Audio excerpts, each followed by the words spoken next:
Meditating with metaphors.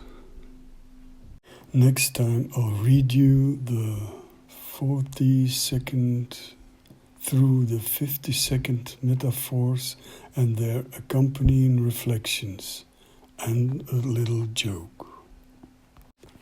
Explanation 42. Sometimes in our quest for contentment we get so close, often with our nose pressed to the Holy Grail, that it's best to turn around and realize that the vibrant life is truly unfolding before our eyes, and that we can only know it, only be aware of it. Sometimes a hard knock on our path, a lightning strike, is necessary to awaken us stubborn sleepers, to break the glass, or simply to see the chink. I am the door. If anyone enters through me, he will be saved, said Jesus, according to John in the parable of the Good Shepherd. 10:9 New Testament. Metaphor 42. We are like the bee that keeps bumping against the glass indoors, searching for nearby vibrant blooms and glistening green. The hard glass was made from millions of grains in our hourglass, each grain a memorable or forgettable moment, bound and hardened by the imagined glue called time. Be aware while the window stands ajar. Explanation 43. A snow globe is often a kitschy souvenir, enclosing a little Santa, an angel, the Eiffel Tower, miniature scenes, cloaked in a swirling flurry when shaken. Now image this. Every flake in a snowstorm, every drop in a rain shower, every pellet of hail, each one a letter in the book of your life. Whether thick or thin, fleeting or vivid, each flake, drop and grain is a thought, a feeling, a perception. And through them all, the knower, the witness, was present. Let all the downpour of experience gently drip away until you rejoin the one who knows, the awareness that remains, veiled at times like a distant blue sky, and sometimes, though rarely at first, radiant and healing like a cloudless, clear sunlit day. Consciousness is never absent from our downpour. Be not one with what is experienced, but rather with the experiencer, not a someone, but a something. Awareness itself, the silent witness, the one who knows. Metaphor 43.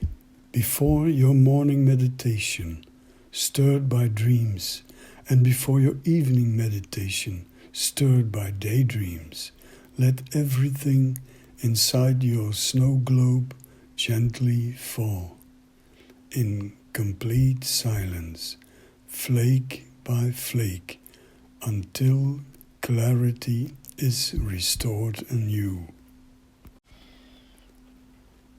Explanation 44. In addition to physiological and sociological homeostasis, there may well be such a thing as mental homeostasis in humans, partially a reprise of Metaphor 20. Metaphor 44. Screw the spotless appearances, so you'll suffer less from that social poison, as long as compassion still steers your course. Explanation 45. You can tell from a person's eyes when they are turned inward. During meditation, it is possible to feel with your own eyes when thoughts and feelings have taken over from perception or clear awareness. Therefore, focusing on the outer edge of your round field of vision, just like focusing on the breath, is a way to see your thoughts arise. After assuming a suitable posture, preferably with a straight back and still body and eyeballs, you can first direct your attention to the surroundings, then to your body, and finally to your breathing, before moving on to the conscious being itself. To focus on the surroundings, you can first scan the entire outer edge of your field of vision with your awareness, and then focus on a single point in front of you. After that, you can alternate between the outer edge and that point. Try it out. This way you can stay for quite a while without thoughts. Of course, there is no competition in meditation, even though an app recently invited to join a contest. In this way, meditation can bring more color, freshness, depth and clarity to your life, and ultimately put an end to the seemingly endless sleepwalking in the social and inner treadmill. Old but still fresh and intended as a guide, not as finger-pointing, change the world by starting with yourself. Phil Bosmans. Metaphor 45. Like a camera's calibrated diaphragm, or the dazzling iris of an eye. Let the eye of your mind open wide. Fully feel the footing here and now, and flood your being with living, liberating light. Explanation 46. It's a cliché to say that happiness lies in the little things. Yet the impression that these small things can leave behind may grow overwhelmingly large. I might add that also clouds, along with wind and sunlight, speak a kind of universal language. Clouds, in fact, are a frequently used image in meditation language, and they take center stage in the accompanying photographs in this book. Above the clouds, just like beneath the waves, there is always a quiet, serene stillness. Metaphor 46. The simple, ever-returning, beloved dance of breeze, branches and beams of sunlight has always brought and still brings the purest feeling of coming home. Together, this trio with graceful harmony speaks a universal language, but one that stirs sweet stillness within. Explanation 47. Numbers, letters, symbols, even ideas, flags, more often divide than unite. We humans tend to hide our most precious jewel, consciousness, behind that whole mob of mental clutter, which also makes language such a fragile vessel for what cannot truly be grasped. Humankind, the relentless splitter in a world that is one. Metaphor 47. Every mind is like a flag, carrying itself a cherished and unseen treasure, which always is fiercely fending off foreign flags, exposing only its limits and lament. If you listen closely, you'll hear a soft, persistent whisper, "We, they, we, they, we. Explanation 48.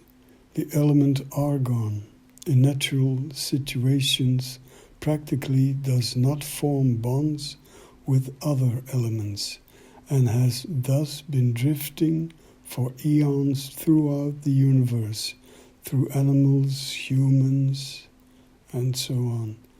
The similarity with consciousness is obvious and right there to be grasped. Metaphor 48. The tiny fraction of argon that enters your delicate lungs with every breath does not bond with any other element and could just as well have been inhaled and exhaled over the eons by Tyrannosaurus Rex, Buddha, Jesus, your deceased sister, or Darwin, John Lennon, Nero, Adolf, a sewer rat with plague, yourself, or your great-great-great-grandchildren. Argon, untouchable through the ages, is the tangible synonym for the very core of our collective knowledge, awareness. Explanation 49. A relic from Corona times, practicing daily mental cleansing. Meditation is a form of this mental hygiene. Metaphor 49.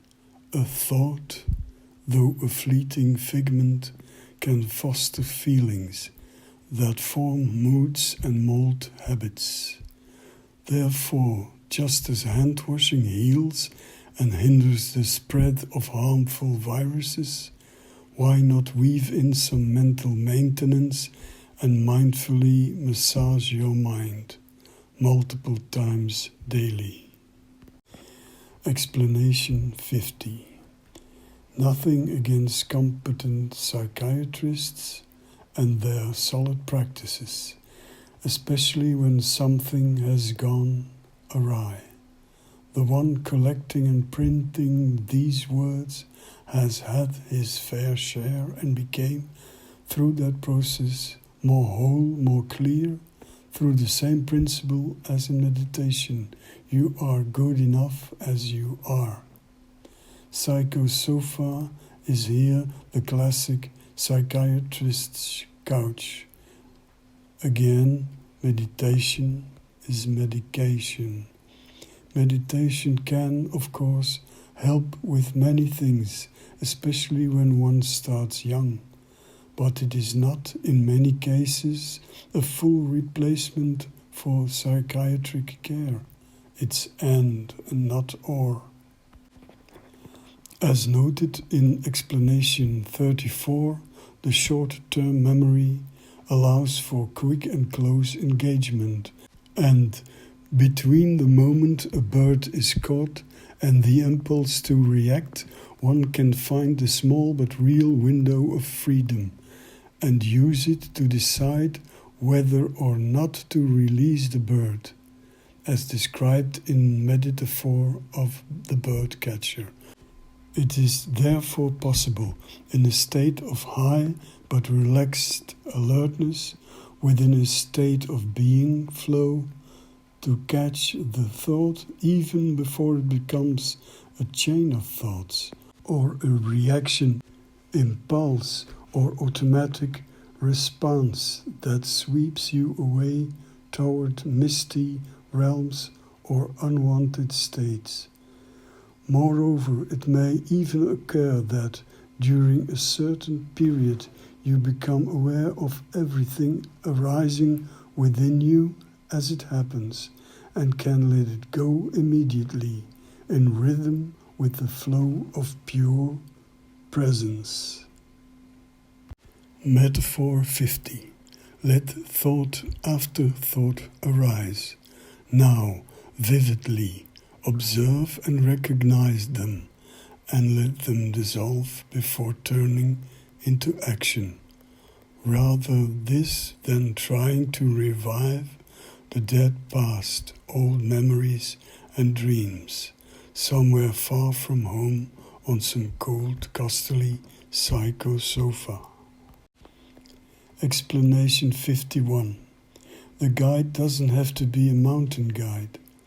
Any seemingly big problem can only be solved by taking one concrete step after another. A helicopter view can be useful, but so is the ability to distinguish between a mental construct and reality. Metaphor 51. The guide. Climbing a mountain. That doesn't really exist. But you can place one foot in front of the other. Explanation 52. The final meditaphor is about this, that death can be used to free ourselves already during life from our many attachments to things that will inevitably vanish with death.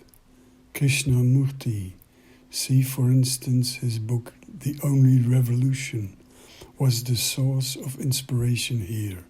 He claimed it is possible. Awareness of death can cause fear, but it can also free you from the root of fear.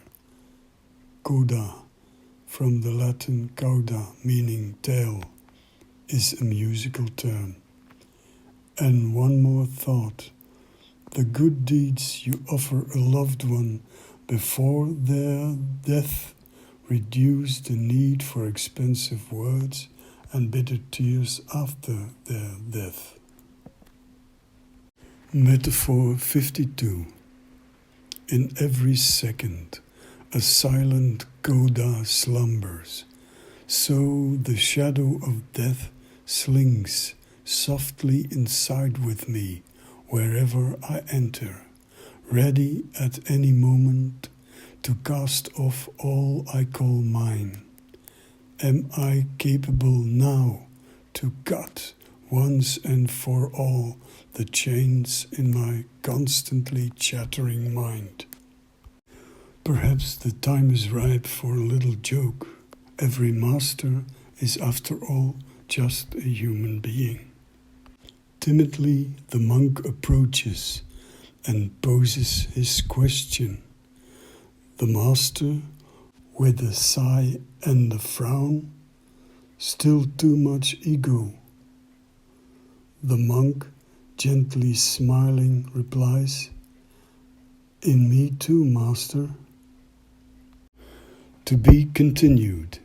If you enjoy following this project, feel free to subscribe to my channel. That way you'll automatically see when a new piece appears. And if you give it a thumbs up, you'll help others to find this series more easily. Do you know someone who might benefit from it? Feel free to share it. Thank you for listening. I wish you much wisdom. Warm regards, Jostri.